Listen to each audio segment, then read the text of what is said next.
உன் நாட்கள் நீடித்திருப்பதற்கும் நீ நன்றாய் இருப்பதற்கும் உன் தேவனாய் கர்த்தர் உனக்கு கட்டளையிட்டபடியே உன் தகப்பனையும் தாயையும் கனம் பண்ணுவாயாக. அல்லேலூயா, அல்லேலூயா. எனக்கு அருமையான தேவனுடைய பிள்ளைகளே, தகப்பன்மார் தினத்தை கொண்டாடுவதில் எத்தனை பேர் சந்தோஷப்படுறீங்க? அல்லேலூயா. நான் சந்தோஷப்படலை. ஸ்தோத்திரம். ஏன் தெரியுமா? ஏன் சந்தோஷப்படலைன்னா, ஆண்டவர் ஆதாமை ஏவாளை உருவாக்கினார், இருவரையும் சோதனை இணைத்தான். அடுத்து சொன்னார், இனி இருவரும் ஒரே சரீரமாக இருப்பார்கள். ஆண்டவராக இயேசு கிறிஸ்து அதை எடுத்து சொல்லிவிட்டு சொல்லுகிறார், தேவன் இணைத்ததை மனுஷன் பிரிக்காதிருக்க கடவன். அல்லேலூயா. பைபிள் அப்படி தானே சொல்லுது. நீங்கள் வேதாகமத்தில் பாருங்க, எல்லா இடங்களிலும் தகப்பனையும் தாயும் தகப்பனையும் தாயும் அப்படின்னு சொல்லி வந்திருக்கு. அப்படின்னா தகப்பனுக்கு மட்டும் பண்டிகை கொண்டாடினா நல்லா இருக்குமா? தாயையும் தகப்பனையும் பிரிச்சுட்டல நம்ம. ஹலோ, அம்மாவுக்கு ஒரு நாள், அப்பாவுக்கு ஒரு நாள். ஆனால் இல்லை, ரெண்டையும் ஒரே நாள் கொண்டாடணும் பெற்றோர் தினமாக. அதுதான் ஐயா உண்மையான மகிமையான ஆராதனை. அல்லேலூயா. சமுதாயத்தில் அப்படி ஆக்கி விட்டார்கள், நாமும் அதையே கொண்டாடி கொண்டிருக்கிறோம். எனக்கு அருமையான தேவனுடைய பிள்ளைகள், இதனுடைய ஆரம்பத்தை குறித்து நாம் பார்ப்போம் என்றால், தந்தையர் தினம் 1966ஆம் ஆண்டு அனுசரிக்க ஆரம்பித்தாலும் ஐரோப்பியா தேசத்திலே 1508வது வருடத்திலிருந்தே இந்த பண்டிகையை ஆசரிக்க ஆரம்பித்தார்களாம். ரோமன் கேத்தலிக் அந்த திருச்சபையார் ஜோசப்புடைய அந்த நினைவு நாள், அதாவது இயேசு கிறிஸ்துடைய வளர்ப்பு தகப்பனாகிய அந்த யோசேப்புடைய நினைவு நாளை தகப்பனையும் கொண்டாடும்படியாக ஆசரித்து வந்தார்கள். அது குறிப்பிட்ட சில கத்தோலிக்க சபைகளில் மாத்திரம் நடந்தது. காலாகாலங்களில் அது மறைந்து போனது. ஆனால் தகப்பன்மார்களை கனப்படுத்த வேண்டும் என்கிற எண்ணங்கள் பல இடங்களிலே ஆங்காங்கே வந்தது உண்டு. ஆனாலும் அது எல்லாமே அப்படி அடிபட்டு போயிருந்தது. தற்காலத்திலே கொண்டாடுகிற அந்த தகப்பன்மார் தினத்துக்குரிய முதல் முயற்சி 1908வது ஆண்டு ஜூலை மாதம் 5ஆம் தேதி மேற்கு வெர்ஜீனியாவில் உள்ள ஃபோர்மண்டில் மத்திய யுனைடெட் மெத்தடிஸ்ட் ஆலயத்தில் கிரேஸ் ஹோல்டன் கிளைட்டன் என்பவரால் தான் இது தொடங்கப்பட்டது. 1907ஆம் ஆண்டு ஒரு சுரங்க விபத்திலே மரித்து போன தன் தகப்பனை நினைவு கூறும்படியாக அவர் இதை ஆரம்பித்தார். அவருடைய தகப்பனாருக்கு மொத்தம் 6 பிள்ளைகள். 6வது குழந்தை பிறந்தபோது அவருடைய தாயார் மரித்து போனபடியினாலே அந்த தகப்பன் 6 பிள்ளைகளை நல்லபடியாய் வளர்த்து வந்தார்கள். இப்போ அந்த தகப்பன் மரித்த போது அந்த பெண்ணினாலே தாங்க முடியவில்லை. ஆகவே அந்த மகள் தன் தகப்பனை நினைவு கூறும்படியாக, தன் தகப்பனுடைய தியாகங்களை நினைவு கூறும்படியாக 1908ஆம் ஆண்டு ஜூலை மாதம் 5ஆம் தேதியிலே இந்த காரியத்தை ஆரம்பித்தார்கள். காலங்கள் போக போக அதுவும் மங்க ஆரம்பித்தது. அது பெரிய அளவில் ரீச் ஆகவில்லை. பின்னர் 1919ஆம் ஆண்டு ஜேன் ஆடம்ஸ் என்பவராலே ஒரு முயற்சி மேற்கொள்ளப்பட்டது. அதுவும் வீணாய் போனது. இறுதியாக இன்றைய அதிகாரப்பூர்வமான தந்தையர் தினத்தை 1910ஆம் ஆண்டு ஜூன் மாதம் 19ஆம் தேதி வாஷிங்டனில் உள்ள ஸ்போக்கனில் உள்ள YMCA அந்த மைதானத்தில் சொனோரா ஸ்மார்ட் டாட் என்பவருடைய முயற்சியினாலே மேற்கொள்ளப்பட்டது. 1909 நடந்த அன்னையர் தினத்தை குறித்த பிரசங்கத்தை அவர் கேட்டுக்கொண்டிருக்கும் பொழுது, தாய்க்கு இவ்வளவு கனம் கொடுக்கிறோமே, தாய்க்கு ஈடாகத்தானே தகப்பனும் இருக்கிறார், அவருக்கும் கனம் கொடுக்க வேண்டும் என்கிற எண்ணம் அவருடைய உள்ளத்திலே உண்டானது. அதன் பின்னர் ஜூன் மாதம் 19ஆம் தேதி 1910 அன்று பல்வேறு அந்த உள்ளூரில் இருந்த அந்த பாதிரிமார்கள், ரோமன் கத்தோலிக்க போதகர்களுடைய அந்த ஈடுபாட்டோடு கூட ஞாயிற்றுக்கிழமை தந்தையர் தினமாக கொண்டாட முடிவு செய்யப்பட்டது. 1966 அது ஏற்றுக்கொள்ளப்பட்டு அன்றைய அமெரிக்க ஜனாதிபதியாக இருந்த லிண்டன் பி ஜான்சன் என்பவராலே ஜூன் மாதம் 3வது ஞாயிற்றுக்கிழமை தந்தையர் தினமாய் கொண்டாட வேண்டும் என்று சொல்லி அறிவிப்பு வெளியிடப்பட்டது. 6 ஆண்டுகளுக்கு பின்பு 1972ஆம் ஆண்டில் ஜனாதிபதி ரிச்சர்ட் நிக்சன் ஒரு சட்டத்தின் மூலம் அதை தேசிய விடுமுறையாக மாற்றினார். இவ்வாறு தந்தையர் தினம் ஆரம்பித்து சிறப்பாய் நடைபெற்று வருகிறது. அல்லேலூயா, அல்லேலூயா. எத்தனை வகை தந்தைகள் உண்டு? உங்ககிட்ட ஒரு கேள்வி கேட்டால் என்ன பதில் சொல்லுவீர்கள்? எத்தனை வகை தந்தைகள் உண்டு? நான் நேற்றைய தினத்தில் சில பிள்ளைகள்கிட்ட கேட்டேன், சொல்லுங்க நாளைக்கு எனக்கு பிரசங்கம் பண்ணணும், உங்கள் எத்தனை வகை தந்தைகள் உண்டுன்னு சொல்லி இருந்துச்சு. அல்லேலூயா.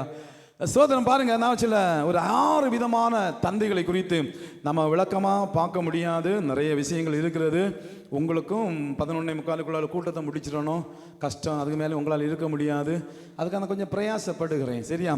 சோதனம் பாருங்க, முதலாவது பயாலஜிக்கல் ஃபாதர், உயிரியல் தந்தை. அதாவது நம்ம பிறப்பதற்கு காரணமாக இருந்தவர், அவர் உயிரியல் தந்தை என்று அழைக்கப்படுகிறார். ரெண்டாவதாக மாற்றான் தந்தை, ஸ்டெப் ஃபாதர் அப்படின்னு சொல்லுவாங்க. அதாவது நம்முடைய தகப்பன் மரித்து போனா தாய் 2வது திருமணம் செய்து கொண்டிருந்தார், அவர் மாற்றான் தந்தை, அவரும் ஒரு தகப்பன். மூன்றாவதாக அடாப்டிவ் ஃபாதர், தத்தெடுத்த தந்தை. சிலருக்கு குழந்தைகள் இல்லாமல் இருக்கும், அவர்கள் சில பிள்ளைகளை தத்தெடுத்து வளர்ப்பாங்க, அது தத்தெடுத்த தந்தை. மூன்றாவதாக பாஸ்டர் ஃபாதர் அப்படின்னு சொல்லுவாங்க, வளர்ப்பு தந்தை. சில பிள்ளைகளை தற்காலிகமாக சில வளர்ப்பார்கள், சில நிரந்தரமாகவும் சில பிள்ளைகளை வளர்ப்பு நோக்கத்தோடு வளர்ப்பார்கள். ஒரு தாத்தா கூட சில பெற்றோர்கள் பிள்ளைகள் அங்கே தூர இடத்துல வேலை பார்ப்பாங்க, தாத்தா எல்லாம் அந்த பிள்ளைகளை வளர்ப்பாங்க, உறவுகள் வளர்ப்பாங்க, மாமா வளர்ப்பாங்க. அவர்கள் வளர்ப்பு தந்தை என்று அழைக்கப்படுகிறார்கள். 5ஆவதாக சரோகேட் ஃபாதர், வாடகை தந்தை. அது கொஞ்சம் சொல்லியே ஆகணும். இந்த பிள்ளைகளுக்கு ஸ்கூல்லெல்லாம் ப்ரோக்ரஸ் ரிப்போர்ட் இப்போ உண்டா? சோதனம் ப்ரோக்ரஸ் ரிப்போர்ட்டில் கையெழுத்து போட சொல்லுவாங்க. பிள்ளைகள் நல்லா படிக்காமல் இருக்கும், போய் அப்பாவை கூப்பிட்டுவான்னு சொல்லுவாங்க. இவன் போவான், பார்ப்பான், யாராவது தெரிஞ்சவன்னா போய் கொஞ்சம் வயசு மூத்தவங்களாக இருப்பாங்க, கூப்பிட்டு ஒரு நாள் வாடா எங்கள் அப்பா வாட்டு நடிக்க வாடா, அங்கே போய் சொல்லு நான் தான் இவனுக்கு அப்பா அப்படின்னு சொல்லி சில ஆட்கள் பார்ப்பாங்க. இவர்கள் எல்லாம் வாடகை தந்தை. 6ஆவதாக ஸ்பிரிச்சுவல் ஃபாதர், ஆவிக்குரிய தந்தை. இவ்விதமாய் 6 விதமான தந்தைகள் இருக்கிறார்கள். 6 பேரும் கனத்துக்குரியவர்களே. கரங்களை தட்டி கர்த்தருக்கு நன்றி சொல்லுங்க. அல்லேலூயா. உங்க 6 பேரையும் கனத்துக்குரியவர்களாய் பார்க்க வேண்டும். யாரையும் நம்ம தள்ளி வைக்கவே கூடார்கள், அவர்கள் தந்தை என்று அழைக்கப்படுகிறார்கள். குணாதிசயம் சார்ந்து கேரக்டர் வைஸா இந்த ஃபாதர்ஸ் சில காரியங்களை நம்ம பிரிக்கலாம். தகப்பன்மாருடைய வகைகளை நான் கொஞ்சம் வேகமாக சொல்லி போகிறேன். இங்கிலீஷில் இருக்குது, நான் தமிழ்லையும் எழுதி வச்சிருக்கிறேன். இப்போ ஒவ்வொன்றா விளக்க என்னால் முடியாது. 1, இராணுவ தந்தை. சில வீட்டில் பார்த்தீங்கன்னா அப்படியே இராணுவ ரூல்ஸ் நடக்கிறே, இடி உட்காரு நில், அவர் சொல்கிறப்பட இராணுவ வீரர் எப்படி நடத்துவார் அப்படியே சில பெற்றோர்கள் பிள்ளைகளை நடத்துவாங்க, தகப்பன் நடத்துவார். 2, சர்வாதிகார தந்தை. 3வது எல்லா காரியங்களுக்கும் அனுமதி அளிக்கிற தந்தை. அடுத்து ஒழுங்குபடுத்தும் தந்தை. அடுத்து போஷிக்கும் தந்தை. அடுத்து முன்மாதிரியான தந்தை. அதிகப்படியான பாதுகாப்பை கொடுக்கிற தந்தை. பிள்ளைகளோடு குறைவான ஈடுபாடு கொண்ட தந்தை. வேடிக்கையான தந்தை, பாரம்பரிய தந்தை, நவீன தந்தை, நடைமுறை தந்தை, பிரிக்கப்பட்ட தந்தை, ஆதரவளிக்கும் தந்தை, வழிகாட்டும் தந்தை, மரபு தந்தை, உத்வேகமூட்டும் தந்தை, சாகச தந்தை, ஞானத்தை பகிர்ந்து கொடுக்கும் தந்தை, பரிதாபம் கொள்ளும் தந்தை, விளையாட்டு தனம் கொண்ட தந்தை, பொறுப்புள்ள தந்தை, பாசமுள்ள தந்தை, புரிந்து கொள்ளும் தந்தை, அக்கறை உள்ள தந்தை, ஊக்கமளிக்கும் தந்தை, அன்பான தந்தை, சமாதானத்தை உருவாக்கும் தந்தை, ஜெபிக்கும் தந்தை, ஆவிக்குரிய வழிகாட்டும் தந்தை. அல்லேலூயா. இப்படி 30 வகையான தகப்பன்மாருடைய அந்த குணாதிசயம் சார்ந்ததாக நான் பிரித்து வைத்திருக்கிறேன். இன்னையும் ஆழமாக போனால் நிறைய கண்டுபிடிக்கலாம். நான் அந்த 30 தான் கண்டுபிடித்திருக்கிறேன். இவ்விதமாக பாருங்க, 30 விதம், அந்த பார்த்ததில் 30 விதமான குணாதிசயங்கள் இருக்கு மனிதர்களிடத்தில். ஒவ்வொருவரும் பிள்ளைகளை வளர்ப்பதில் வித்தியாசமான சூழ்நிலைகள் இந்த 30 விதமான குணாதிசயங்களும் இருக்கிறபடினால எல்லாரும் ஒன்று போல் இல்லை. அந்த பிள்ளையோட தகப்பனை போல என் தகப்பன் இல்லையே அப்படி சில பிள்ளைகள் வருத்தப்படுவதுண்டு. அவரை போல இல்லையே, அந்த அப்பா எவ்வளவு பாசமா இருக்கிறார், என் அப்பா இப்படி சரிவாதிகாரியா இருக்கிறார், அந்த அப்பா எல்லாவற்றையும் வாங்கி கொடுக்கிறார், இந்த அப்பா எனக்கு எதுவுமே வாங்கி தருகிறது இல்லை அப்படி சில பிள்ளைகளை குறை சொல்வதையும் சில பிள்ளைகள் வேதனைப்படுவதை பார்க்க முடிகிறது. ஒன்று புரிந்து கொள்ளுங்கள், ஒவ்வொரு தகப்பனும் வேறுபட்டவர்களே. அல்லேலூயா. வித்தியாசமானவர்கள், வித்தியாசமான குணாதிசயங்கள் கொண்டவர். இப்படி அவர்களை குறித்து சொல்லி கொண்டு போகலாம். எப்படிப்பட்ட குணாதிசயம் உடையவர்களாக இருந்தாலும் நம்முடைய தகப்பனை நாம் கனப்படுத்த வேண்டியது அத்தியாவசியம், அது அவசியமாயிருக்கிறது. ஆமென். ஏன் தகப்பனை கனம் பண்ண வேண்டும்? ஏன் தகப்பனை கனம் பண்ண வேண்டும்? ஒன்று, நாம் இந்த பூமியிலே பிறக்க தேவன் தெரிந்து கொண்ட முக்கியமான நபர் நம்முடைய தகப்பன். ஆமென். தகப்பனை மக்கள் எல்லாம் இன்னைக்கு இந்த பிள்ளைகள் எல்லாம் தகப்பனை எப்படி பார்ப்பாங்கன்னா வில்லனா பார்ப்பாங்க. தாயை தெய்வம், அம்மா தெய்வம், அப்பானா வில்லை. காரணம் என்னன்னா, கடந்த காலத்தில் வெளியே வந்த நிறைய திரைப்படங்களுடைய நிலைமை. தற்போதுள்ள படங்களை குறித்து எனக்கு தெரியாது. நான் சின்ன வயதில் இருக்கும்போது பார்த்த படங்களில் பார்ப்பீங்கன்னு சொன்னால், ஒரு நபர் ஒரு பெண்ணை ஏமாற்றிடுவார். ஏமாற்றிட்டு அவர் வேற எங்கேயாவது போயிடுவார். அந்தவளுக்கு ஒரு குழந்தை பிறக்கும். அவள் சொல்லுவான், நீ அவனை பழி வாங்கணும், அவனை விடக்கூடாது. இதுதான் நிறைய மெகா ஹிட்டு, சூப்பர் ஹிட் படங்களுடைய அந்த கதை. இப்படி தான் இருக்கும். அப்பாவை மகன் பழி வாங்குவான். அதுதான் வெற்றி உள்ள படமா இருக்கும். அது பயங்கரமாக ஓடும். பாரு, இந்த தாக்கம் தான் சமுதாயத்தில் வந்து அப்பானா வில்லை, அப்பானா மோசமானவன், அப்பானா பொல்லாதவன், ஆனா அம்மானா கடவுள், அம்மா மேன்மை. ஏய், அம்மாவும் சரி அப்பாவும் சரி, ரெண்டும் ஒண்ணு. அல்லேலூயா, அல்லேலூயா. நீ ரெண்டு பேருக்கு ஒன்றாய் தான் மரியாதை கொடுக்க வேண்டும். தகப்பன் இல்லாம தாயும் இல்லை, தாயும் இல்லாமல் தகப்பனும் இல்லை. அப்பா இல்லாம நீ பிறந்துருவியா? அப்பா என்கிறது விதை, அம்மா என்கிற நிலம். அந்த விதை நிலத்தில் விழுந்தாதான் அங்க மரம். இன்னைக்கு நம்ம மரமா நிற்கிறோம்னா அப்பா என்கிற விதை காரணம். அந்த அப்பாவை ஒதுக்கி வச்சுட்டு அம்மாவை நான் தப்பாக பேசல, அம்மாவும் வேணும் அப்பாவும் வேணும். தேவன் இணைத்தத மனுஷன் பிரிக்காதிருக்க கடமை தான் சொல்றேன். ரெண்டு பேருக்கும் கனத்தை நம்ம கொடுக்கணும். அவர் அந்த அப்பாவுடைய காரியத்தினால தான் நம்ம இந்த பூமியிலே பிறந்தோம். அவர் எந்த குணாதிசயம் உடையவராக இருக்கட்டும், எப்படிப்பட்ட கேரக்டர், நான் சொன்னேன் 30 கேரக்டர் இருக்கு, அது எதானாலும் இருக்கட்டும், நம்முடைய கடமை நம்மை பெற்ற தகப்பனை நாம் கனம் பண்ண வேண்டியது. ஆமென். திரும்ப ஞாபகப்படுத்துகிறேன், தாய் என்பது நிலம், தகப்பன் என்பது விதை. விதையும் வேணும், நிலமும் வேணும். ரெண்டும் இல்லை என்றால் மரம் இல்லை. இரண்டாவதாக, இது தேவனுடைய கட்டளை. யாத்திரையாகமம் 20வது அதிகாரம், யாத்திரையாகம புஸ்தகம் 20வது அதிகாரம் அதனுடைய 12வது வசனத்தை வாசிங்க.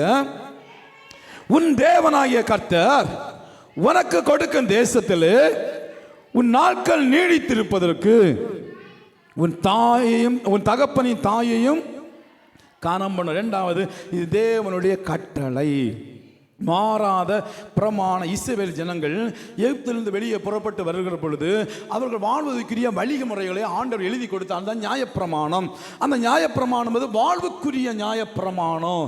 நியாயப்பிரமாணத்தில் 3 விதமான நியாயப்பிரமாணம் இருக்கிறது. அது ஒன்றை இயேசு சிலுவையிலே நிறைவேற்றி விட்டார். சடங்காச்சாரங்களும் மதங்கள் சார்ந்த வழிபாட்டுக்குரிய நியாயப்பிரமாணங்களை இயேசு சிலுவையிலே நிறைவேற்றி விட்டார். ஆனால் சில நாம் வாழ்க்கையில பின்பற்ற வேண்டிய சமுதாய சட்டத்திட்டங்கள் இருக்குது. நியாயப்பிரமாணம் அது வழக்கத்தில் தான் இருக்கிறது என்பதை மறந்து போகக்கூடாது. அப்படிப்பட்ட நியாயப்பிரமாணத்தில் சொல்லப்பட்ட 10 கற்பனையில் சொல்லப்பட்ட முக்கியமான காரியம் உன் தகப்பனின் தாயும் கனம். இது கட்டளை. இந்த கட்டளையை கண்டிப்பா நம்ம நிறைவேற்ற வேண்டும், இல்லை என்றால் தண்டனை உண்டு. மூன்றாவதாக, ஏன் தகப்பனை கனம் பண்ண வேண்டும்?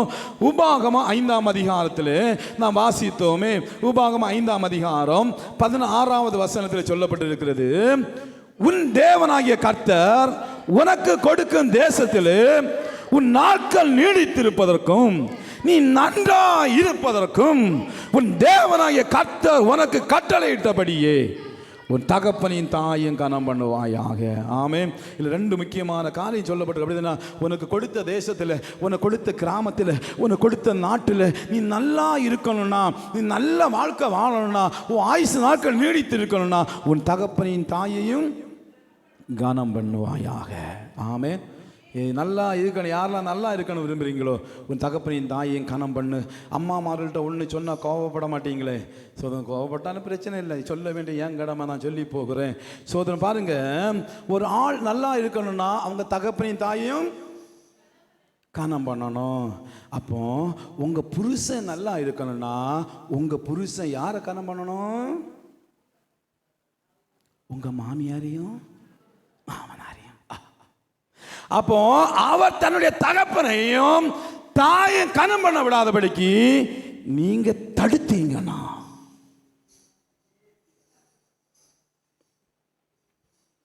புரியுதா? பேசாத, அப்பாட்ட பேசாத, அம்மாட்ட பேசாத, அவனுக்கு ஒண்ணு கொடுக்காத. நீ சொன்னா பாத்துக்கா.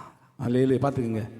வேதம் தெளிவா சுட்டி காட்டுகிறது, ஒருத்தன் நல்லா இருக்கணும்னா, அவன் நீடித்த ஆயுளோடு வாழணும்னா அவன் அப்பா அம்மாவை அவன் கனப்படுத்தணும். அதுக்கு ஒரு மனைவி தடையா இருந்தான்னா உன்னுடைய கணவனுடைய எதிர்கால கேள்விக்குறி. கனப்படுத்துங்க. ஸோ உங்கள் அம்மா அப்பாவை கனப்படுத்தணும்னா எவ்வளவோ என்னெல்லாம் பண்ணணும்னு நினைக்கிறீங்க. அதே போல் தானே உங்களுக்குன்னு ஒரு புருஷனை பெற்று கொடுத்தாங்க, அவங்களும் நல்லா இருக்கணும் தானே. அந்த கண்ணோட்டத்தோடு நீங்கள் பாருங்கள். உங்களுக்கு உங்களுடைய கணவன் தலை, அந்த தலை சரியாக இருக்கணும்னா அவங்க பெற்றோர்கள் கனப்படுத்த வேண்டும். உங்கள் புருஷனுக்கு முன்னாங்க நீங்கள் உங்கள் மாமனாரி மாமியாரும் கனப்படுத்துங்க. இன்னைக்கு யாராவது அற்பமாக எண்ணினவங்க இங்கே இருந்தா, சண்டை பிடிச்சவங்க இருந்தா, வீடை விட்டு துரத்துனவங்க இருந்தா, இன்னைக்கே ஒப்புரவாங்க. ஏன்னா உங்க எதிர்காலமே அங்கதான் இருக்கு. அல்லேலூயா. நீ நன்றாக இருப்பதற்கும், நீ நன்றாக இருப்பதற்கும், நீ நீடித்த ஆயுளோடு வாழ்வதற்கும் உன் தகப்பனின் தாயும் கனம் பண்ணு. அதே போல தான் ஐயா மாமியார் மாமனார் வீட்டுக்கு செல்ல மனைவியார் விட மாட்டாங்க. இங்கே போகக்கூடாது, அங்கே போகக்கூடாது, இங்கே அவங்கள்ட்ட பேசக்கூடாது, குடும்பத்தில் பேசக்கூடாது பிரிக்கிறேன்னா அவர்கள் தகப்பனின் தாயும் கனம் பண்ண விடாமல் ஆக்குறீங்க. அவங்களுடைய எதிர்காலம் கேள்விக்குறி என்பதை புரிந்து கொள்ள வேண்டும். நான்காவதாக உபாகமம் 1வது அதிகாரம், உபாகமம் 1வது அதிகாரம் 31வது வசனம் சொல்லுகிறது, ஒரு மனுஷன் தன் பிள்ளையை சுமந்து கொண்டு போவது போல நீங்கள் இவ்விடத்துக்கு வருகிற வரைக்கும் நடந்து வந்த வழிகள் எல்லாவற்றிலும் உங்கள் தேவனாகிய கர்த்தர் உங்களை சுமந்து கொண்டு வந்ததை கண்டீர்களே. சுமந்து கொண்டு போகிற தகப்பன், தகப்பன் சுமக்கிறவர். இது என்ன பின்னணி இதில் சொல்லப்பட்டது அப்படின்னா, இஸ்ரவேல் ஜனங்கள் எகிப்திலிருந்து புறப்பட்டு வரும்போது வனாந்திரத்தில் வந்தாங்க. 40 நாள் அந்த வனாந்திர பாதையிலே சுற்றிகிட்டே கிடந்தாங்க. சுற்றிகிட்டே கிடக்கும்போது சின்ன பிள்ளைகள் நிறைய பேர் இருந்தாங்க. அவங்களால நடக்க முடியாது. அதனால தகப்பன்மார் இருந்துச்சுன்னா பிள்ளைகளை தோளுக்கு மேலே போட்டு அப்படியே கொண்டு போவாங்க. இஸ்ரவேல் ஜனங்கள் அந்த சின்ன பிள்ளைகள் எல்லாருக்கும் இந்த அனுபவம் இருக்கும். இதை மோசே ஞாபகப்படுத்துகிறார். ஒரு தகப்பன் உங்களை சுமந்து கொண்டு வந்தாரு, அதை சுமப்பதை போல உன் தேவனை கர்த்தர் சுமந்து கொண்டு வராரு. ஆமென். நீ காலில் விழுந்து முள்ளு குத்தரக்கூடாது, கல் குத்தரக்கூடாது, உனக்கு எந்த காலுக்கு இந்த டேமேஜ் ஆகக்கூடாது. சின்ன பிள்ளை இருந்தபடினால உன்னை தூக்கி கொண்டு வந்தார் உன் தகப்பன். அதை போல அப்போ தகப்பனுங்கிறவர் சுமக்கிறவர். ஆமென். 10 மாதம் அம்மா பிள்ளையை சுமத்துட்டு 10 தலைமுறை ஆனாலும் விட மாட்டான். உன்னை நான் 10 மாதம் சுமந்தேன், உன்னை 10 மாதம் சுமந்தேன், உன்னை எப்படி கஷ்டப்பட்டேன் தெரியுமா, உன்னை கறி தரிச்சேன், என்ன பாடுபட்டேன் தெரியுமான்னு சொல்லி 10 தலைமுறை ஆனாலும் சொல்லி முடியாது. ஆனால் குழந்தை பிறந்ததுலேருந்து அவர் சாகிற வரையிலும் ஒவ்வொரு பிள்ளைகளையும் தன் இதயத்தில் தன் மார்பை சுமந்து கொண்டு திரிகிறார் தகப்பன். தெரியுமா உங்களுக்கு? ஆமென். எங்கேயும் சொல்லி காட்ட மாட்டார். அப்பா எங்க என் மனசை சுமக்கிறேன்டா, உன் பாரத்தில் சுமக்கிறேன் எந்த தகவலை சொல்ல மாட்டாங்க. அம்மா அம்மா அம்மா நான் குறைச்சி சொல்லலை, நீ அம்மா முக்கியமானவங்க, நீங்கள் ரொம்ப முக்கியமாக, உங்களை நான் தப்பாக சொல்லலை, புரிந்துக்கோங்க. அதை காட்டிலும் மேலே தகப்பன் இருதயத்திலே சுமக்கிறா. ஆமென். அவருடைய கடைசி கால அந்த தகப்பன் மரிக்கிற வரையிலும் தன் பிள்ளைகளை சுமந்து கொண்டு திரிகிற நல்ல தகப்பன். அப்போ தகப்பன் நம்மை சுமக்கிறவ. ஒருவேளை நம்ம தோளில் சுமக்காமல் இருக்கலாம், கையில் சுமக்காமல் இருக்கலாம், ஆனால் தன்னுடைய இருதயத்தில் சுமக்கிற நல்ல தகப்பன் நம்ம தகப்பன். ஆமென். 4வதாக ஸ்தோத்திரம், நம்முடைய பிள்ளைகளுக்காக தன் வாழ்க்கையை தியாகம் செய்கிறவர் தகப்பன். தன் பிள்ளைகளுக்காக வாழ்க்கையை தியாகம் செய்கிற தகப்பன். நாங்கள் இதுக்கு முன்பதாக இந்த ஒரு சபையில் எங்களுக்கு ரொம்ப வேண்டப்பட்டவர் ஒரு உறவினர். அவர் ரொம்ப வருஷமாகவே வெளிநாட்டில் இருந்தார். ஸோ நாங்கள் 2 பிள்ளைகள், எங்களுக்கு ரொம்ப சொந்தம். நான் ஒரு நாள் அவர்கிட்ட கூப்பிட்டேன், கேட்டேன், விட்டுட்டு வரக்கூடாதா அப்படின்னு. இல்லை பிள்ளைகள் ஒருத்தியை கல்யாணம் பண்ணி கொடுத்தாச்சு, இது அடுத்தவளுக்கும் பார்க்கணும் இல்லைன்னு சொல்லி நான் சொன்னேன், எதுக்கு கல்யாணம் பண்ணனே, மனைவி பிள்ளைகளை எங்கே விட்டு நீர் எங்கே போய் எங்கே கிடக்குது, என்ன எதுக்காக கல்யாணத்துக்கு சன்னியாசியாக இருந்திருக்கலாமே அப்படின்னு சிரிச்சிட்டு சொன்னேன். அவனை சிரிச்சிட்டு என்ன செய்ய, குடும்பம்னு ஒன்று ஆயிடுச்சுல்ல. எத்தனை தகப்பன்மார் பசின்னு பாராம, தாகம்னு பாராம, வேதனையோடு தன் பிள்ளைகளுக்காக தியாகம் செய்கிறாங்க தெரியுமா? ஒரு தகப்பன் ஒரு நாள் எனக்கு ஃபோன் பண்ணார், ஐயா எனக்கு கொஞ்சம் ஜோம் பண்ணுங்க ஐயா அப்படின்னு. நான் சொன்னேன், என்ன ஆச்சு அப்படின்னு. இந்த சூடு என்னால் தாங்க முடியலை, யூரின் எல்லாம் பிளட்டாக போயிட்டு இருக்கு, என்னவோ பண்ணுது. நான் சொன்னேன், ஐயா வாங்க, இல்லை நான் இப்போ வர முடியாது, நான் இப்போ வந்தேன்னா இப்போ கம்பெனியிலேருந்து ஆட்கள் எல்லாம் வெளியே தள்ளிட்டு இருக்கிறாங்க, நான் லீவுக்கு வந்தேன்னு என்ன வெளியே தள்ளிடுவாங்க, நான் 3 பிள்ளைகளையும் நான் என்ன பண்ணுவேன்யா. உண்மையிலே அப்படி இது அந்த பேசி கொண்டு இருக்கும்போது அப்படி அழுதுட்டார். அங்கேயும் அழுகிற சத்தம் எனக்கு கேட்டுச்சு, என் உள்ளெல்லாம் உடைஞ்சிச்சு.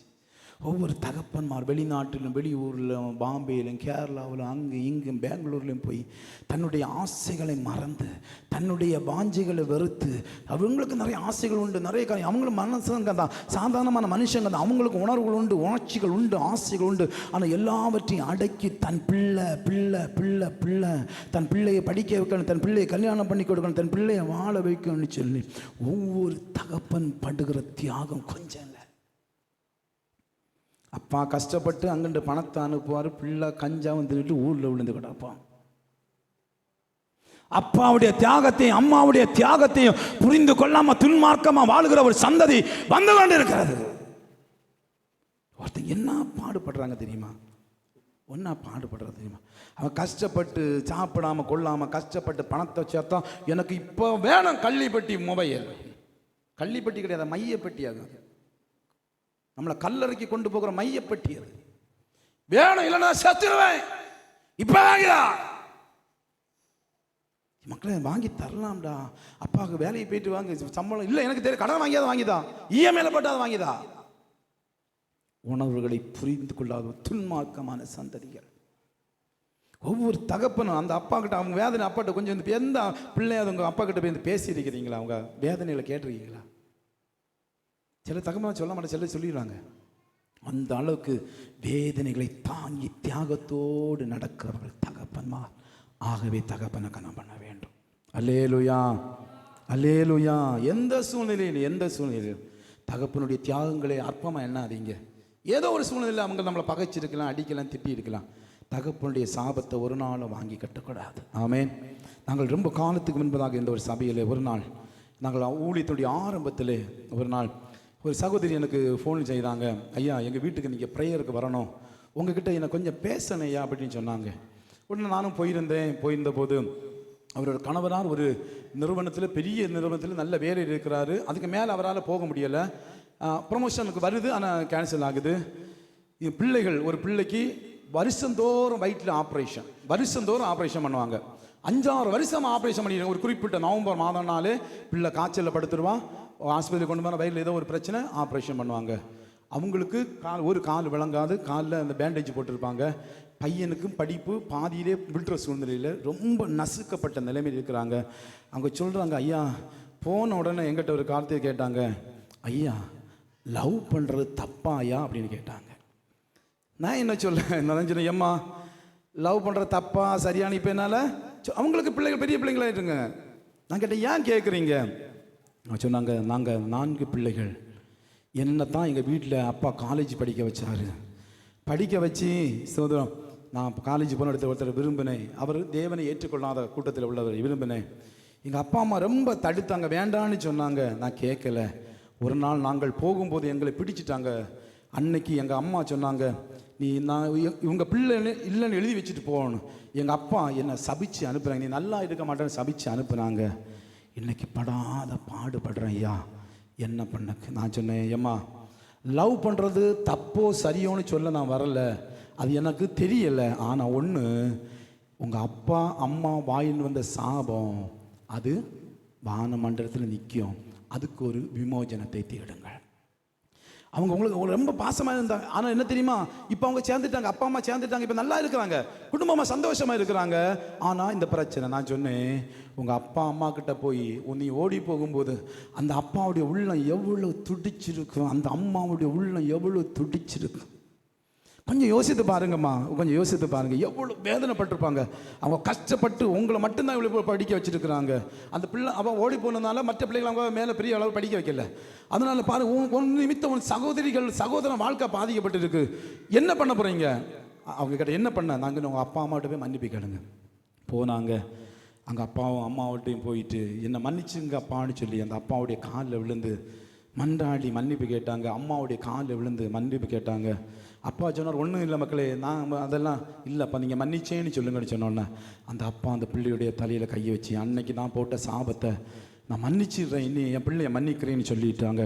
அன்னையில் அந்த பெண்ணுடைய அந்த அம்மாவுடைய பிரச்சனை மாறி போச்சு. அல்லேலூயா. என்ன நடந்துச்சு தெரியுமா? ஒரே மாதத்தில் தகப்பனார் மரித்து போனார்கள். அதுக்கப்புறம் தான் அவங்க சொன்னாங்க, ஐயோ ஆண்டவர் எனக்கு நன்மை செய்தார், இந்த காரியம் மட்டும் நான் செய்யாமல் இருந்திருந்தா நான் என் ஆயுஷ் முழுக்க நான் சாபத்தில் இருந்திருப்பேன். இந்த இடத்துல நீங்கள் ஒருவேளை நேசித்து கல்யாணம் பண்ணியிருக்கலாம், எப்படி இருக்கலாம். உங்கள் தகப்பனையும் தாயும் நீங்கள் வேதனைப்படுத்தி கஷ்டப்படுத்தியிருந்தீங்கன்னா தயவு செஞ்சு ஒன்று செய்வீங்க, அவங்கள்ட்ட போய் மன்னிப்பு கேளுங்க. நீங்கள் அப்படி உங்கள் வாழ்க்கையை தெரிந்து கொள்ளும்போது அவங்க சந்தோஷம் அனுப்பியிருக்க மாட்டாங்க. வேதனை கண்ணீர் சிந்தி தான் அனுப்பி, சில ரத்தம் சிந்தி அனுப்பியிருப்பாங்க. அது அப்படியே நிற்கும். நான் தப்பு சரி நியாயம் தீர்க்க வரல, உங்கள் யாரும் எதையும் நான் நியாயம் தீர்க்க வரல, தப்பு சரின்னு சொல்ல வரல. அப்படி யாராவது பண்ணியிருந்தா உங்கள் தகப்பனும் தாயோடு ஒப்புரவாங்க. ஏன்னா அவங்க கண்ணீர் துளிகள் தேவ சமூகத்தில் இருக்கும். அல்லேலூயா, அல்லேலூயா. சில எச்சரிக்கை நமக்கு கொடுக்கப்படுகிறது. எச்சரிக்கை நமக்கு கொடுக்கப்பட்டு பிள்ளைகளுக்கு சில எச்சரிக்கை கொடுக்கப்படுகிறது. என்ன? ஏசாயாவின் புஸ்தகம் 45ஆம் அதிகாரம். ஏசாயாவின் புஸ்தகம் 45வது அதிகாரம் அதோடைய 10வது வசனம் 45:10 வாசிங்க. தகப்பனை நோக்கி ஏன் ஜனிப்பித்தா என்றும் தாயை நோக்கி ஏன் பெற்றா என்றும் சொல்லுகிறவனுக்கு ஐயோ. எவ்வளவு கடினமான ஒரு வார்த்தை.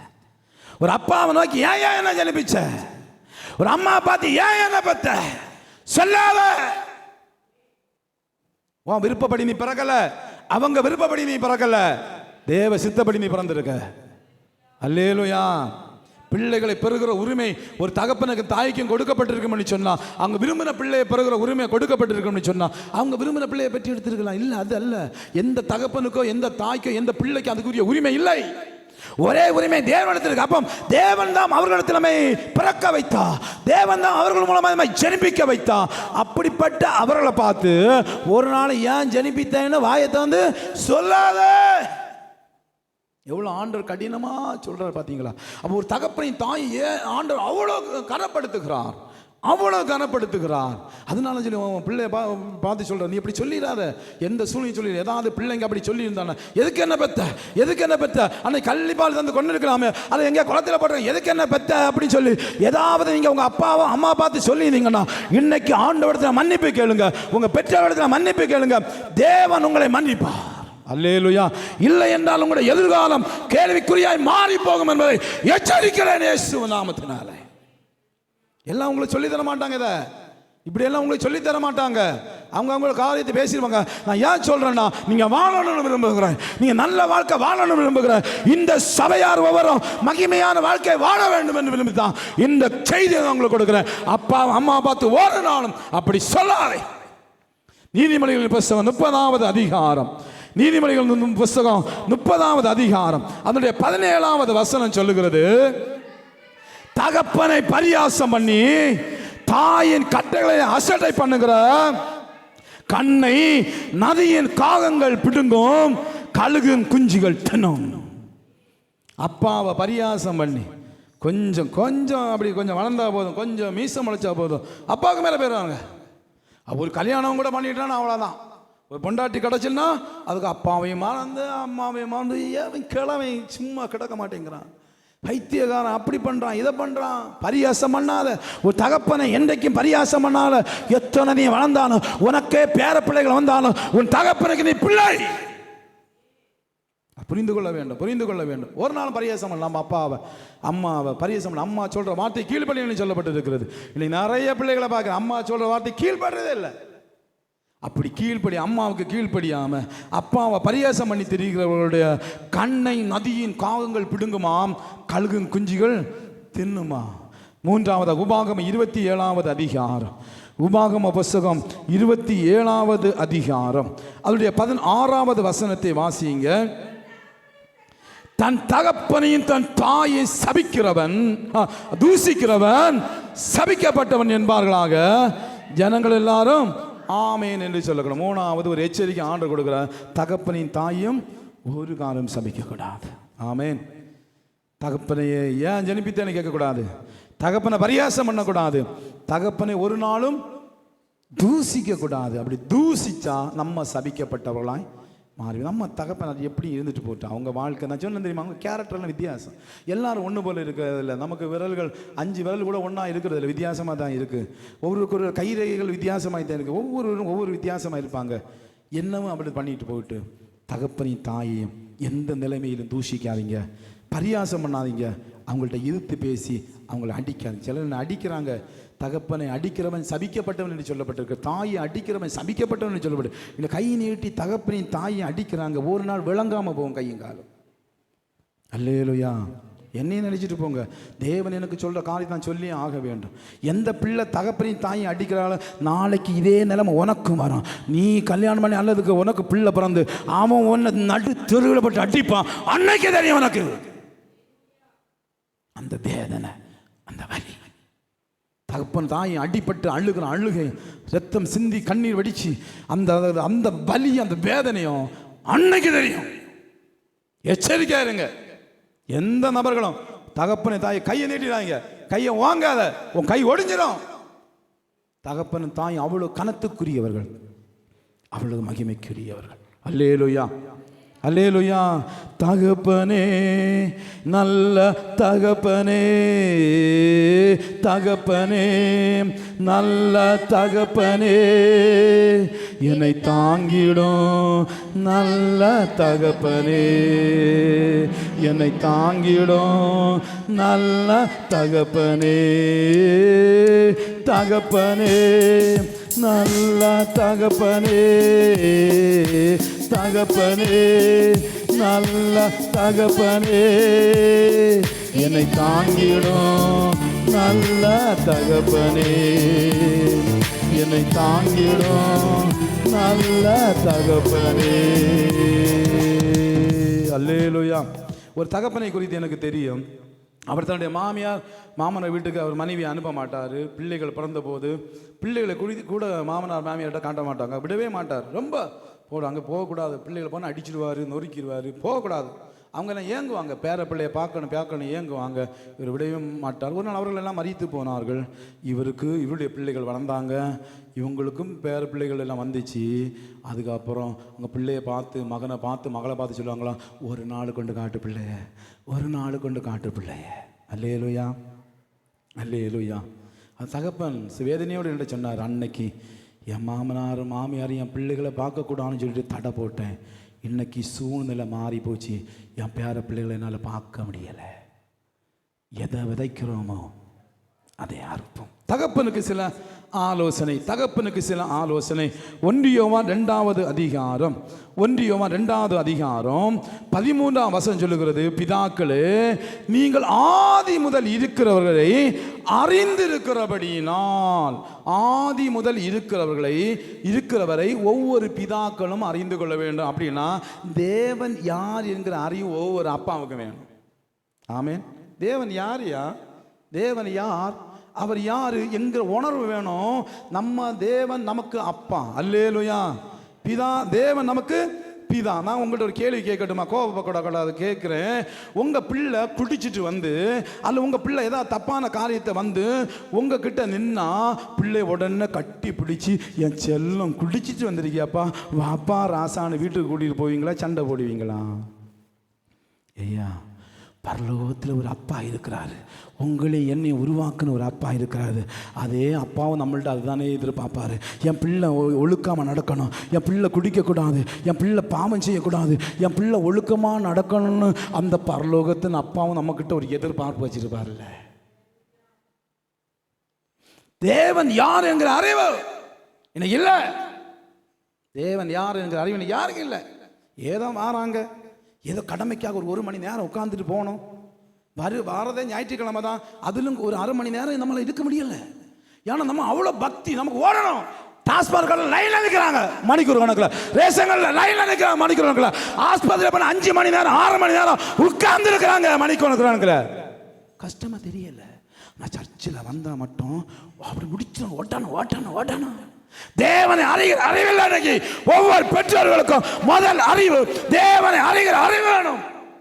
நம்ம தேவன் யார் இல்ல. இரண்டாவதாக ஆதியாகமம் 18வது அதிகாரம் அவருடைய 19வது வசனத்துக்கு நேராக வரும்போது சொல்லப்பட்டிருக்கிறது, ஆபிரகாமை குறித்த தேவனுடைய எதிர்பார்ப்பு.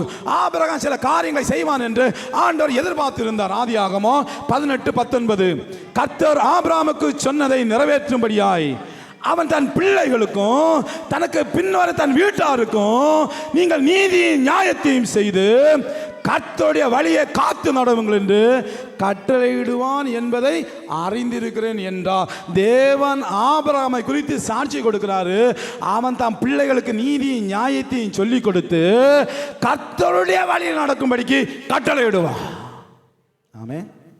எந்த அப்பா அம்மா இன்னைக்கு பிள்ளைகளை கர்த்தருடைய வழியில் நடப்பதற்கு நம்ம கட்டளை எடுக்கிறோம்? சொல்லுங்க பார்ப்போம். இன்னைக்கு பிள்ளைக்கு நல்ல படிப்பை கொடுக்குறோம், பிள்ளைக்கு நல்ல டியூஷன் வைக்கிறோம், பிள்ளைய எப்படியாவது உயர்த்தணும்னு ஆசைப்படுகிறோம். தேவனை உங்களுக்கு அவர்களுக்கு கொடுத்தீங்களா? கர்த்தருக்கு பயப்படுகிற பயத்தை கற்றுக் கொடுத்தீங்களா? கர்த்தருடைய வழிகளை உன் பிள்ளைக்கு கற்றுக் கொடுத்தாயாமா? ஐயா, கற்றுக் கொடுத்தீங்களா? இல்லைன்னா பிள்ளை வழி தப்பி தான் போகும். ஆரம்பத்திலிருந்து கர்த்தருக்கு ஏற்ற வழியில் பிள்ளைகள் நடத்தணும். என்னுடைய தகப்பன் ஒரு பாசமான தகப்பன் கிடையாது, ஒரு சர்வாதிகாரியான தகப்பன். ஆனாலும் அவர் எனக்கு தேவனை காட்டி தந்தார். அல்லேலூயா. நான் நிறைய ஆசைப்பட்டேன், அங்கங்கே போகணும்னு ஆசைப்பட்டேன். ஊழியத்துக்கு ஒப்பு கொடுத்திருந்தாலும் என்னுடைய கல்லூரி படிப்பில் என் வாழ்க்கை தலைகளை மாற்றி விட்டுச்சு. 3 வருஷம் கல்லூரி படிப்பு என் வாழ்க்கை எங்கெல்லாமோ கொண்டு திசை திருப்பி விட்டுச்சு. முடிச்சு வரும்பொழுது நான் ஊழியத்துக்கு வரக்கூடாதுன்னு தொட்டதில் வந்தேன். எங்கள் அப்பா கம்பல் பண்ணி என்னை ஊழியத்துக்கு அனுப்பி வச்சு. இன்றைக்கி நான் ஆசையாக இருக்கிறேன். அது பாசம் காட்டினது எனக்கு தெரியாது. எங்களோட பாசம் ஒரு நாள் கூட பேசினது கிடையாது. சர்வாதிகாரியாக தான் இருந்தார். ஆனால் அவர் எனக்கு காண்பித்து தந்த அந்த தேவனை நான் என்னை பிடித்துக்கிட்டேன். அல்லேலூயா. அவர் தான் என்னைய தேவன் தான் எனக்கு நல்ல தகப்பன். என் நம்பிக்கை அவர் தான். எதுக்கு எல்லாவற்றையும் அவரையும் நான் சார்ந்து கொள்வேன். இந்த உலகத்தில் யாரையும் சார்ந்து கொண்டது கிடையாது. எதையும் என் மனைவியோ, என் பிள்ளைகளையோ, என் சகோதரங்களையும், அப்பாவோ அம்மாவையோ, என் உறவுகளையும் நான் யாரையும் சார்ந்து கொள்ள மாட்டேன். என்னுடைய ஒரே சாதி, என் பங்கும், என்னுடைய எல்லாமா இருக்கிற என் தேவன், என் தகப்பனவர். அல்லேலூயா. நான் எதுக்கு சொல்ல வரேன்னா, அந்த அறிவு நமக்கு வேணும். நம்ம பிள்ளைகளை கற்றுக் கொடுக்கணும். நீங்கள் எப்படிங்க நம்ம எப்படி வாழ்ந்துட்டு பிள்ளையை சரிப்படுத்த நினைச்சா நடக்காது. அப்போ நம்ம சரியாகி நம்ம ஆண்டுக்குள் நான் வாழ்ந்து பிள்ளைக்கு கற்றுக் கொடுக்கணும். நீ தேவனை பிடித்துக்கொள்ள, தேவனை தேடு, கர்த்தரை தேடு கற்றுக் கொடுக்கணும். ஒருவேளை டியூஷனுக்கு பிள்ளை போனால் சர்ச்சைக்கு வர வேண்டாம், வர முடியாது, போயிடும். அது வேற எங்கே போனால் வீட்டில் பிள்ளை இருக்கு, வியாழக்கிழமை வீட்டில் பிள்ளை சும்மா இருக்கு, ஞாயிற்றுக்கிழமை சாயந்தரம் வீட்டில் பிள்ளை சும்மா மொபைல் நாட்டி டிஎம் பார்த்துட்டு இருக்கிறது. அம்மா அப்பா பார்த்து எங்க அவன் பிள்ளை கர்த்தரை கண்டுகொள்ளணும், எங்க அவன் பிள்ளை கர்த்தரை சார்ந்து கொள்ளணும். அதாவது பாட்டு தான் போகும். கற்றுக் கொடுக்கணும். அது கற்றுக் கொடுக்கிறவன் பாருங்க, ஆபிரகாம் அதை செய்வான் ஆண்டவர் நம்பி ஒரு பொறுப்பு அவனத்தில் கொடுத்தார். ஒவ்வொரு தகப்பன் மாறு இடத்துலையும் கர்த்தர் அந்த பொறுப்பை தந்திருக்கிறார். யாராவது செய்கிறீங்களா? மூன்றாவதாக உபாகமம் 6வது அதிகாரம், உபாகம புஸ்தகம் 6வது அதிகாரம் அப்படி 6-7 வசனங்களை நீங்கள் வாசிக்கும் போது சொல்லப்பட்டிருக்கிறது, இன்று நான் உனக்கு கட்டளையிடுகிற இந்த வார்த்தைகள் உன் இருதயத்தில் வை. இருதயத்தில் நான் சொல்றதெல்லாம் உன் இருதயத்தில் வை. நீ அவைகளை உன் பிள்ளைகளுக்கு கருத்தாய் போதித்து, நீ உன் வீட்டில் உட்கார்ந்து இருக்கிற போதும், வழியில் நடக்கிற போதும், படுத்துக் கொள்ளுகிற போதும், எழுந்திருக்கும் போதும் அவைகளை குறித்து பேசு. ஆண்டோடைய வார்த்தை இதயத்தை வச்சுக்க. நீ அதை குறித்து பேசு. எப்பெல்லாம் பேசணுமா? வீட்டில் உட்கார்ந்துருக்கிற போது, வழியில் நடக்கும் போது, படுத்து கொள்ளுகிற போது, எழுந்திருக்கும் போது பேசணும். பிள்ளைகள்கிட்ட சொல்லணும், அப்பாவை குறித்து சொல்லணும், தேவனை குறித்து சொல்லணும், சத்தியத்தை சொல்லிக் கொடுக்கணும். நான் என் 2 பிள்ளைகளுக்கு சொல்லுவேன். தனியாக கூப்பிட்டு அவளை ஜூனியாவை ஸ்கூலுக்கு கூட்டிகிட்டு போகும்போது வீட்டிலேருந்து ஸ்கூலில் பைக்கில் கொண்டு விடுவேன். அங்கே போகிற வரையும் வசனத்தை தான் பேசிட்டு போவேன். கேட்டு பாருங்க, இப்படி நடக்கணும் மக்களை, இப்படி உண்மையாக இருக்கணும், இந்த காரியத்தை செய்யணும், இதுதான் கிறிஸ்தவ வாழ்க்கை. என் பையனை நான் தனியாக கூப்பிட்டு அடிக்கடி பேசுவேன். ஏதாவது காரியம் ஒன்று அவனை பைக்கில் அப்படியே கூட்டிகிட்டு போயிட்டு அவனுக்கு சத்தியத்தை சொல்லி கொடுப்பேன். சத்தியத்தை அறியணும். உனக்கு தெய்வம் தான் முக்கியம். இந்த உலகத்தில் உள்ள எல்லாமே ஒரு நாள் விட்டு போகும். தெய்வத்தை மட்டும் விட்டுறாத. இந்த உலகத்தில் எதுக்காகவும் தெய்வத்தை மட்டும் விட்டுறாத. அப்படி கற்றுக் கொடுத்துருக்கீங்க பிள்ளைகளுக்கு. இனி அவங்க வாழ்றது அவங்க வாழ்க்கை. அதே போல உங்க ஒவ்வொரு பெற்றோரும் கற்றுக் கொடுக்கணும். கர்த்தரை பிடித்துக் கொள்ளும்படி கற்றுக் கொடுக்கணும். நம்ம அதுக்கு முன்மாதிரியா இருக்கணும். சொல்லப்பட்டு பாருங்க, நீ உட்கார்ந்து இருக்கிற போது, நீ வழியில நடக்கிற போது, நீ படுத்துக் கொள்ளுகிற போது, எழுந்திருக்க அவைகளை குறித்து பேசுவோம் பிள்ளைகள்கிட்ட. இன்னைக்கு பிள்ளைகள் அப்பாவோட எதை தெரியுமா பார்க்குறாங்க? குடிச்சு மாறிச்சு வீட்டில் வந்து கிடந்து அப்பா கெட்ட வார்த்தை போட்டு பேசுறாரு. அதை சில பிள்ளைகள் பார்த்து வளர்கிறது. அப்பா தெருவில் கிடந்து சண்டை பிடிக்கிறாரு, அதை பார்த்து சில பிள்ளைகள் வளர்கிறது. அப்பா கோயில கிடந்து சண்டை பிடிப்பாரு, அதை பார்த்து சில பிள்ளைகள் வளருது. அதுக்கா தகப்பனாக உங்களை வச்சிருக்கிறார். பேசணும், ஆண்டவரை குறித்த காரியம் பேசணும், சத்தியங்களை கற்றுக் கொடுக்கணும், நீதி நியாயங்களை கற்றுக் கொடுக்கணும். நம்ம கற்றுக் கொடுக்காததுனால தான் நிறைய பிள்ளைகளை போலீஸ்காரன் கற்றுக் கொடுப்பாங்க, கோர்ட்டு கற்றுக் கொடுக்கும், அல்லது ஊரில் உள்ளவெல்லாம் கற்றுக் கொடுப்பான், பிடிச்சி வச்சு வாங்கி வச்சு கற்றுக் கொடுப்பான். நம்ம கற்றுக் கொடுக்கணும் பிள்ளைகளுக்கு. ஆமென். 4வதாக நீதிமொழிகளின் புஸ்தகம் 22வது அதிகாரம், நீதிமொழிகளின் புஸ்தகம் 22ஆம் அதிகாரம் 6வது வசனம் சொல்கிறது, பிள்ளையானவனை நடக்க வேண்டிய வழியில நடத்து, அவன் முதிர் வயதில் அதை விடாது இருப்பான். என்ன வழி கற்றுக் கொடுக்கணும். இந்த உலகம் பொல்லாத உலகம், நிறைய வழிகள் இருக்கிறது. பிள்ளைகள் நடக்க வேண்டிய வழியில சின்ன வயசுலேயே கற்றுக் கொடுக்கணும். வளர்ந்த பிறகு கற்றுக் கொடுக்கணும், ஒன்றும் நடக்காது. 5வதாக எபேசியர் 6வது அதிகாரம், எபேசியருடைய புஸ்தகம் 6வது அதிகாரத்தில் அதனுடைய 4வது வசனம் சொல்லுகிறது, பிதாக்களே நீங்கள் உங்கள் பிள்ளைகளை கோபப்படுத்தாமல் கர்த்தருக்கு ஏற்ற சிச்சையிலும் போதனையிலும் வளர்ப்பீர்களாக. ஆமென். எப்போ பார்த்தாலும் ஓயாம சொன்னதையே சொல்லிட்டு இருந்தால் டார்ச்சர் பண்ணக்கூடாது. எப்போ பார்த்தாலும் அதே சொல்லி சொல்லி சொல்லி சொல்லி பிள்ளைகளுக்கு டென்ஷன் ஆகும். அப்படி இல்லை, வேதம் சொல்லுது உன் பிள்ளைகளை கோவப்படுத்தாமல் நல்ல காரியம் கற்றுக் கொடுத்து நடக்க வேண்டிய வழியை நடத்து போதி அப்படின்னு சொல்கிறார். ஆமென்.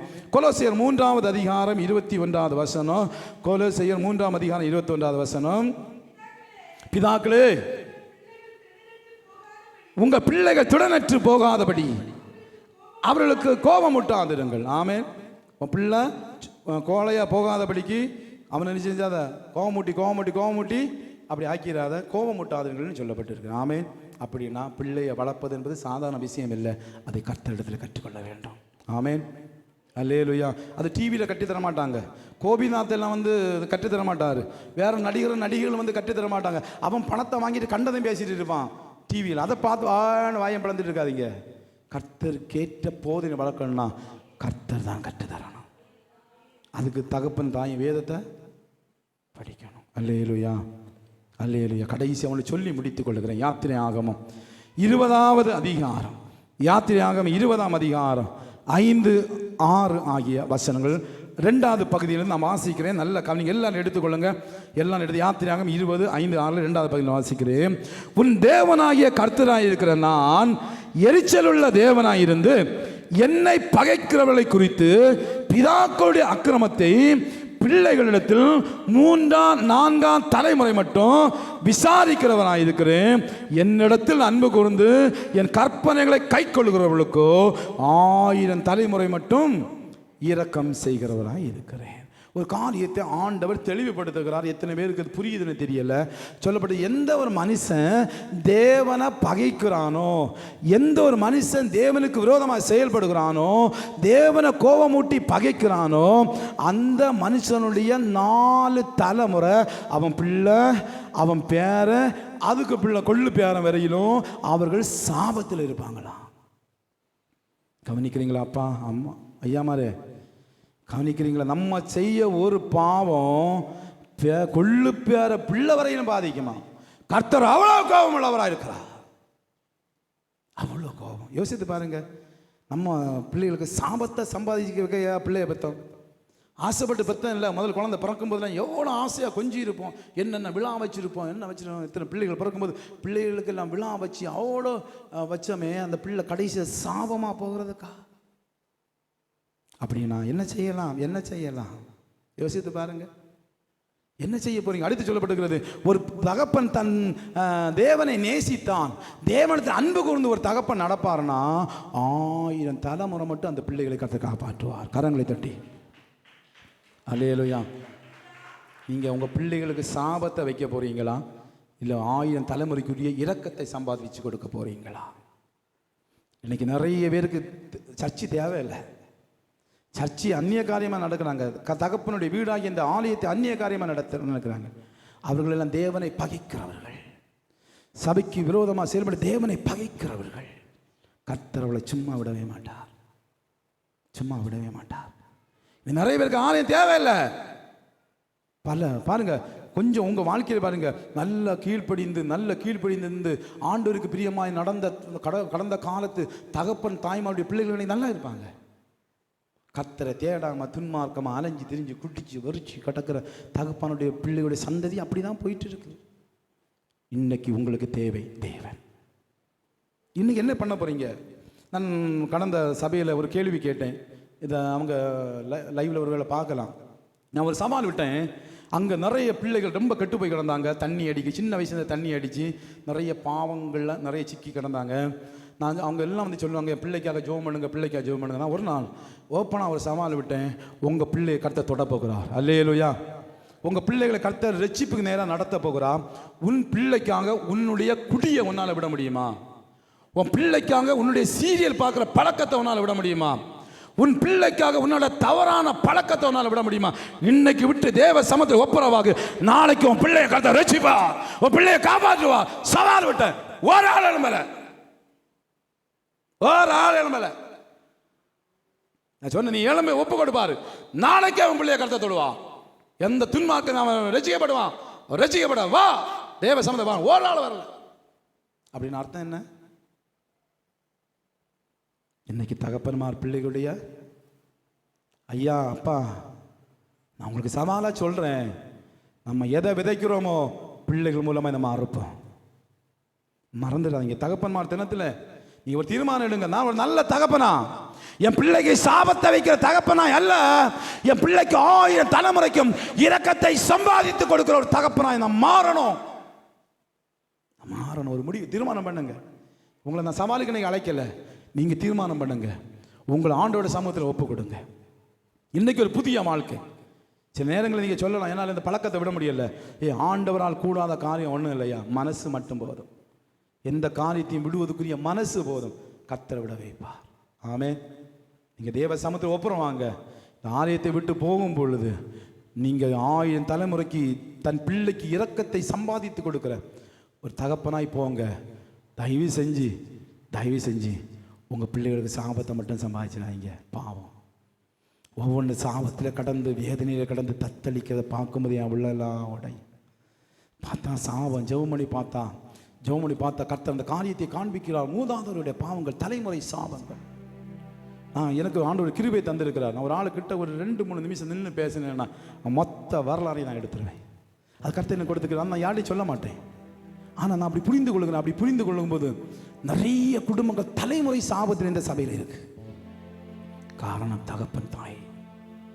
அன்பான தாய்மாரே, தகப்பன்மாரே, பிள்ளைகளை சாபத்துக்குள்ளாக்கிறாங்க. இன்னைக்கு ஆண்டோடு ஒப்பு கொடுங்க. ஒருவேளை இதுக்கு முன்னா எப்படி இருக்கலாம், நான் அதாவது இதுக்கு முன்னாடி எப்படி இருக்கலாம், இது நேற்று இன்னைக்கு காலையில் நீங்கள் சர்ச்சைக்கு வருகிறவரை உங்கள் வாழ்க்கை எப்படி இருக்கலாம். ஆனால் இப்போ ஒரு தீர்மானம் எடுங்க, இனி நான் தேவனுக்கு பிரியமானபடி